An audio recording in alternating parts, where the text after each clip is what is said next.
हर हर महादेव। आपण ऋणर भारे चिंतित कि बहुत परिश्रम करुछंती किंतु ऋण कमिबार ना नेउनी। तेबे आजिर एही शिव प्रश्न चक्र आपणक पाई। एही चक्र रे भगवान को स्मरण करी 1 ରୁ 9 पर्यंत जेकोसी गोटे संख्या बाछंतो। आपण बाछिथिबा संख्या अनुसार संकेतरू जानिपारे आपणक ऋण मुक्तिर पथ किपरि खोली पारे। वीडियो को शेष पर्यंत निश्चय देखंतु।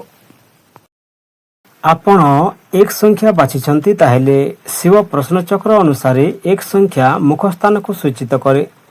यह को शुभ आरंभ, सकारात्मक परिवर्तन और आशार प्रतीक बोली मना जाए। ऋणरू केवे मुक्ति मिलिबो? संकेत कहूछि जे ऋण मुक्तिर रास्ता धीरे धीरे खोली पारे। नुआ आयर सुजोग अटकिथिबा टंका फेरे मिलिबो।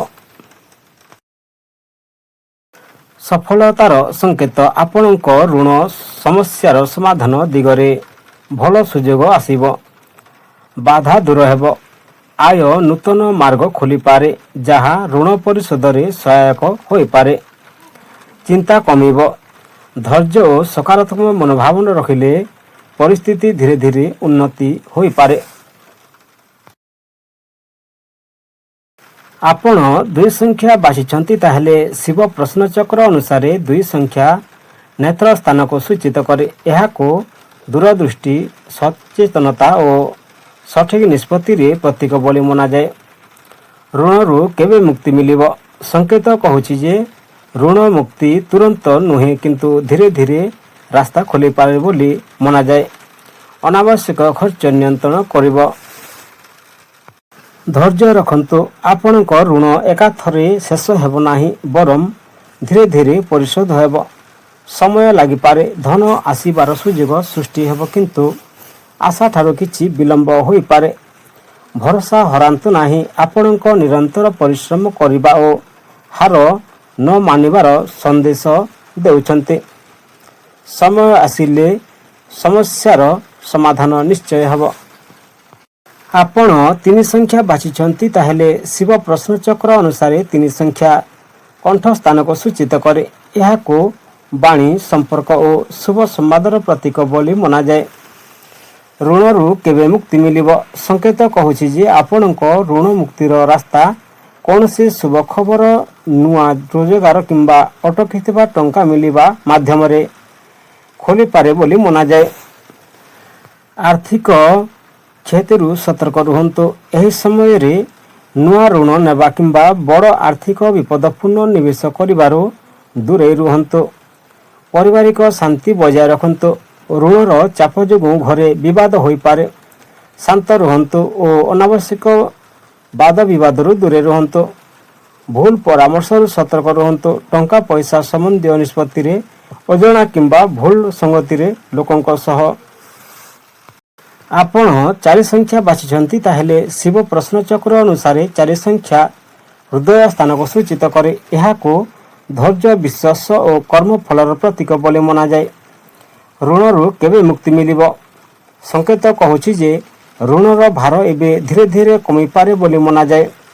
दीर्घ दिन धरी जो आर्थिक चाप रही ताहार धीरे धीरे सुधार आसिबो।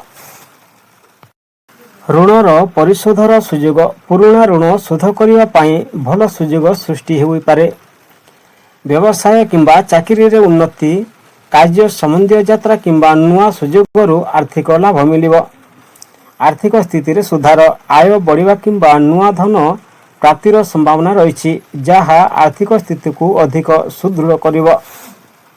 आपण 5 संख्या बाछिछंती ताहेले शिव प्रश्न चक्र अनुसार 5 संख्या नाभि स्थान को सूचित करे। यह को धन, स्थिरता, भाग्य और जीवनर संतुलन प्रतीक बोली मना जाए।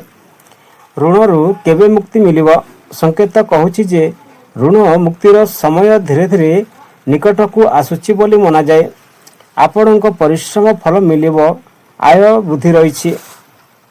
ऋण संबंधी समस्यार समाधान, ऋण सह जड़ित विवाद किंबा आईनगत असुविधा आपणक ସପକ୍ଷରେ ସମାଧାନ ହୋଇପାରେ। ଲେଣ୍ଡାରଙ୍କ ଚାପ କମିପାରେ। ଯଦି ଋଣଦାତାଙ୍କ ପକ୍ଷରୁ ଚାପ ରହିଥାଏ ତେବେ ପରିସ୍ଥିତି ଅନୁକୂଳ ହେବାର ସମ୍ଭାବନା ରହିଛି। ଆୟ ବୃଦ୍ଧିର ସୁଯୋଗ, ନୂଆ ଆୟର ଉତ୍ସ କିମ୍ବା ଆର୍ଥିକ ଉନ୍ନତିର ସୁଯୋଗ ମିଳିବ। ଆପଣ 6 ସଂଖ୍ୟା ବାଛିଛନ୍ତି, ତାହେଲେ ଶିବ ପ୍ରଶ୍ନଚକ୍ର ଅନୁସାରେ 6 ସଂଖ୍ୟା ଗୃହସ୍ଥାନକୁ ସୂଚିତ କରେ। ଏହାକୁ ଲୁଚିଥିବା ବାଧା, କର୍ମଫଳ ଓ ଧୈର୍ଯ୍ୟର ପ୍ରତୀକ ବୋଲି ମନାଯାଏ। ଋଣରୁ କେବେ ମୁକ୍ତି ମିଳିବ? ସଂକେତ କହୁଛି ଯେ ବର୍ତ୍ତମାନ କିଛି ଅଦୃଶ୍ୟ ବାଧା କିମ୍ବା ଅପ୍ରତ୍ୟାଶିତ ଖର୍ଚ୍ଚ ଯୋଗୁଁ ଋଣ ଶୀଘ୍ର ଶୋଧ ହେଉନଥାଇପାରେ ବୋଲି ମନାଯାଏ। ନୂଆ ଋଣ ନିଅନ୍ତୁ ନାହିଁ। ବର୍ତ୍ତମାନ ପରିସ୍ଥିତି ସୁଧାରିବା ପାଇଁ ଆଉ ଏକ ନୂଆ ଋଣ କିମ୍ବା ଲୋନ୍ ନେବାରୁ ବିରତ ରୁହନ୍ତୁ। ଲେଣ୍ଡାରଙ୍କ ସହ ବିବାଦ କରନ୍ତୁ ନାହିଁ। ଯଦି ଋଣଦାତା ଟଙ୍କା ମାଗୁଛନ୍ତି ତେବେ ଶାନ୍ତ ଓ ଭଦ୍ର ବ୍ୟବହାର କରି କିଛି ସମୟ ମାଗନ୍ତୁ। ଧୈର୍ଯ୍ୟ ରଖନ୍ତୁ। ବର୍ତ୍ତମାନ ସମୟରେ ଆର୍ଥିକ ପ୍ରୟାସର ଫଳ ମିଳିବାରେ ବିଳମ୍ବ ହୋଇପାରେ। ଆପଣ 7 ସଂଖ୍ୟା ବାଛିଛନ୍ତି, ତାହେଲେ ଶିବ ପ୍ରଶ୍ନଚକ୍ର ଅନୁସାରେ 7 ସଂଖ୍ୟା ପାଦସ୍ଥାନକୁ ସୂଚିତ କରେ। ଏହାକୁ ଗତି, କର୍ମ, ଯାତ୍ରା ଓ ପରିବର୍ତ୍ତନର ପ୍ରତୀକ ବୋଲି ମନାଯାଏ। ଋଣରୁ କେବେ ମୁକ୍ତି ମିଳିବ? ସଂକେତ କହୁଛି ଯେ ଋଣ ମୁକ୍ତି ପାଇଁ ଆପଣଙ୍କୁ ନୂଆ କାମ, ଅତିରିକ୍ତ ଆୟ କିମ୍ବା ଜୀବନରେ କୌଣସି ବଡ଼ ପରିବର୍ତ୍ତନ ସୁଯୋଗ ମିଳିପାରେ ବୋଲି ମନାଯାଏ। ଋଣ ପରିଶୋଧର ସୁଯୋଗ, ଆପଣଙ୍କ ଋଣ କମାଇବା କିମ୍ବା ପରିଶୋଧ କରିବା ପାଇଁ ଅନୁକୂଳ ସୁଯୋଗ ମିଳିବ। ଭାଗ୍ୟର ସହଯୋଗ, ଦୀର୍ଘଦିନ ଧରି ଅଟକି ରହିଥିବା କାମ ଆଗକୁ ବଢ଼ିପାରେ ଏବଂ ନୂତନ ଆର୍ଥିକ ସୁଯୋଗ ସୃଷ୍ଟି ହୋଇପାରେ। ଆର୍ଥିକ ଉନ୍ନତି, ବ୍ୟବସାୟରେ ଲାଭ, ଚାକିରିରେ ପଦୋନ୍ନତି କିମ୍ବା ବକେୟା ଧନ ପ୍ରାପ୍ତି ପରି ସୁଯୋଗ ଆସିପାରେ।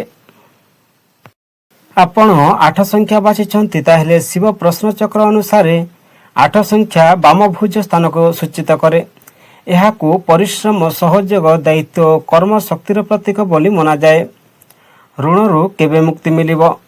ସଂକେତ କହୁଛି ଯେ ଅନ୍ୟମାନଙ୍କ ଦାୟିତ୍ୱ, ପରିବାରର ଖର୍ଚ୍ଚ କିମ୍ବା ବାରମ୍ବାର ଆସୁଥିବା ଅପ୍ରତ୍ୟାଶିତ ବ୍ୟୟ ଯୋଗୁଁ ଋଣର ଭାର ବଢ଼ିଥାଇପାରେ। ପରିଶ୍ରମରେ ସଫଳତା, ଋଣ ପରିଶୋଧ କରିବା ପାଇଁ ଚାକିରି, ବ୍ୟବସାୟ କିମ୍ବା ଅନ୍ୟ କାର୍ଯ୍ୟରେ ଅଧିକ ପରିଶ୍ରମ କରିବାକୁ ପଡ଼ିବ। ସଚ୍ଚୋଟ ଉପାର୍ଜନ ମହତ୍ତ୍ୱ, ସତ୍ୟନିଷ୍ଠା ଓ ନୀତିର ସହିତ ଧନ ଉପାର୍ଜନ କଲେ ଆର୍ଥିକ ସ୍ଥିତି ଧୀରେ ଧୀରେ ସୁଧାରିପାରେ। ଆଳସ୍ୟ ତ୍ୟାଗ କରନ୍ତୁ। ଋଣ ପରିଶୋଧର ଯୋଜନାକୁ ବିଳମ୍ବ ନ କରି ଛୋଟ ଛୋଟ ପଦକ୍ଷେପରୁ ଆରମ୍ଭ କରନ୍ତୁ। ଆପଣ 9 ସଂଖ୍ୟା ବାଛିଛନ୍ତି, ତାହେଲେ ଶିବ ପ୍ରଶ୍ନଚକ୍ର ଅନୁସାରେ 9 ସଂଖ୍ୟା ଦକ୍ଷିଣ ସ୍ଥଳ ସ୍ଥାନକୁ ସୂଚିତ କରେ।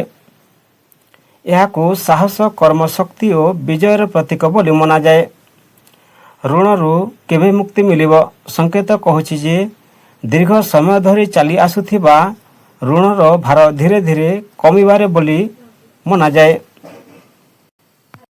ଋଣ ପରିଶୋଧର ସୁଯୋଗ, ପୁରୁଣା କିମ୍ବା ବଡ଼ ଋଣ ପରିଶୋଧ କରିବା ପାଇଁ ଅନୁକୂଳ ସୁଯୋଗ ସୃଷ୍ଟି ହୋଇପାରେ। ବାଧାର ସମାଧାନ, ଋଣ ସମ୍ବନ୍ଧୀୟ ବିବାଦ, ଆଇନଗତ ସମସ୍ୟା କିମ୍ବା ମାନସିକ ଚାପ କମିବାର ସମ୍ଭାବନା ରହିଛି। ବ୍ୟବସାୟ ଓ ଆୟରେ ଉନ୍ନତି, ବ୍ୟବସାୟରେ ଉନ୍ନତି, ଲାଭ ବୃଦ୍ଧି କିମ୍ବା ନୂତନ ଆୟର ସୁଯୋଗ ମିଳିପାରେ। ଭିଡ଼ିଓକୁ ଶେଷ ପର୍ଯ୍ୟନ୍ତ ଦେଖିଥିବାରୁ ଧନ୍ୟବାଦ। ହର ହର ମହାଦେବ, ବନ୍ଦେ ମାତରମ୍।